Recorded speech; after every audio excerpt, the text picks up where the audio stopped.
നന്ദിയുണ്ട്. പ്രണയദിനത്തിൽ ജീവന്റെ പാതിയായവളുടെ കണ്ണിൽ ആശ്ചര്യത്തിളക്കം തീർത്ത ആ സമ്മാനത്തിനൊപ്പം ഞങ്ങളെയും കൂടെ കൂട്ടിയതിന്. നമ്മുടെ ബന്ധങ്ങൾക്ക് നൽകാം സുതാര്യതയുടെ പൊൻതിളക്കം. Beauty mark golden diamonds, specially for you.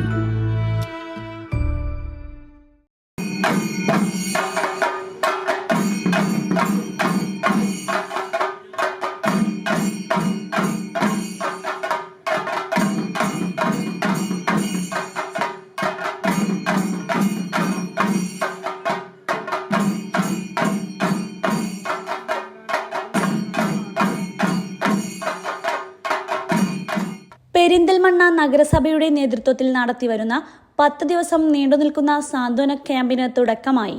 Perinthalmanna നഗരസഭാ ചെയർപേഴ്സൺ സൂരയ്യ ഫാറൂഖ് ക്യാമ്പ് ഉദ്ഘാടനം ചെയ്തു. കരുത്തോടെ മുന്നേറുന്ന നമ്മുടെ പ്രിയപ്പെട്ടവർക്കായിട്ടുള്ള ഒരു സാന്ത്വനം ദശദിന ക്യാമ്പിന്റെ ഉദ്ഘാടന വേളയിലാണ്. നിങ്ങളോടൊപ്പം ഈ ഉദ്ഘാടന വേളയിൽ പങ്കുചേരുന്നതിൽ ഒരുപാട് വളരെയധികം സന്തോഷമുണ്ട്. ശാരീരികമായോ മാനസികമായോ വെല്ലുവിളികൾ നേരിടുന്നവരുടെ വെല്ലുവിളികൾ നേരിടുന്നവർക്ക് സഹതാപമല്ല, മറിച്ച് തുല്യമായ അവസരങ്ങൾ ചേർത്ത് വെക്കലുമാണ് വേണ്ടതെന്ന് അവരുടെ കഴിവുകളെ തിരിച്ചറിയാനും ആവശ്യമായ വൈദ്യസഹായങ്ങളും മറ്റും മാർഗനിർദ്ദേശങ്ങളും ഒരേ കുടിക്കീഴിൽ കൊണ്ടുവരുന്നതുമാണ്. വൈസ് ചെയർമാൻ ഫസൽ മുഹമ്മദ് അധ്യക്ഷത വഹിച്ചു. ആരോഗ്യ standing committee chairman Nalakath Basheer മുഖ്യപ്രഭാഷണം നടത്തി.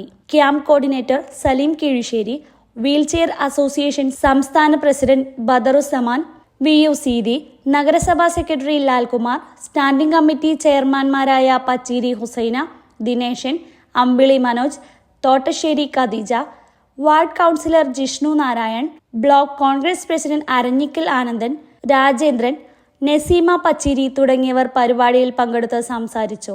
160 പേർ ക്യാമ്പിൽ പങ്കെടുത്തു. തുടർന്ന് കേരള വീൽചെയർ അസോസിയേഷൻ സംഘടിപ്പിച്ച ശിങ്കാരിമേളവും മലബാർ ഫിനാലെ സംഘടിപ്പിച്ച ഗാനമേളയും നടന്നു. News bureau, Perinthalmanna.